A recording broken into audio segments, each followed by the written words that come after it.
আলু আর শিম কেটে নিয়েছিলাম। মাছ ভাজতে ভাজতে একসাথে দুই কাজ করতে যে মাছটা একটু হালকা পুড়িয়ে নিলাম। এখন এগুলো হালকা হালকা করে ভেজে নেব। আমার একটা কাকিমা ছিল, এখনও আছে, ছিল বলতে এখনও আছে। তো কাকিমা আমারে বলতো তরকারিতে সবজি একটু ভেজে নিলে না খাবারটা অনেক টেস্টি লাগে, মানে সবজিটা অনেক ভালো লাগে।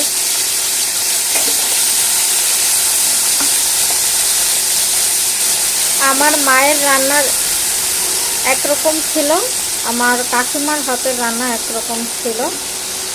কাকিমা বলতে আমার বাবার কোনো ভাই নেই, এটা হচ্ছে আমার বাবার মানে আমার দাদুরা দুই ভাই, ভাই দাদা আর কি, ভাই দাদার ছোট ভাইয়ের ছেলের বউয়ের কথা বলতেছিলাম, মানে আমার বাবার কাকাতো ভাইয়ের বউ।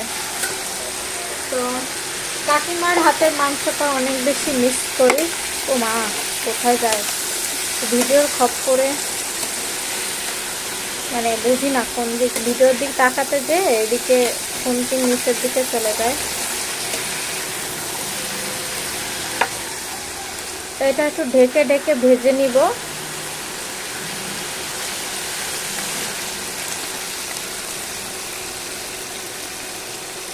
সাথে একটু হলুদ লবণ দিয়ে দিব। জানি না আমার ভয়েসটা শোনা যাচ্ছে কিনা, কারণ পাশের বিল্ডিংয়ে কাজ চলতেছে।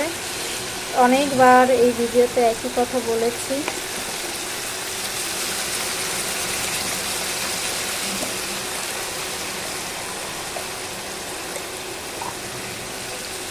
লবণ,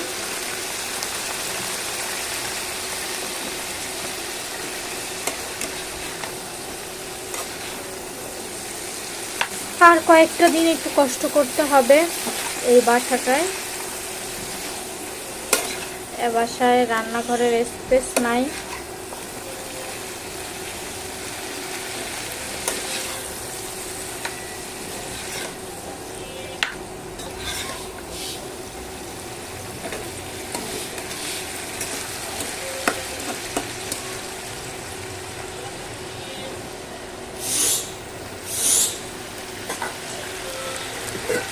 এটা এবার ঢেকে দিব। ঢাকা অবস্থায় থাকতে থাকতে আমি হচ্ছে সাথে রান্না করব হচ্ছে কি যেন বলে, টমেটো রান্না করব, টমেটো আর চিংড়ি মাছ ভাজি দিয়ে। তো সেটা কেটে নেব। টমেটোটা ধুয়ে নিব, ধুয়ে তারপর হচ্ছে ভাজি করব। ঠিক আছে, কাটতে থাকি।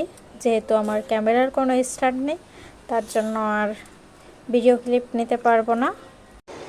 টমেটো আর পেঁয়াজ কুচি করে নিলাম। এটা হচ্ছে সর্ষে দিয়ে রান্না করব। তো ফুল রান্নার ভিডিওটা আমি আস্তে আস্তে শেয়ার করে নিব, তাহলে দেখতে থাকো আর সঙ্গে থাকো।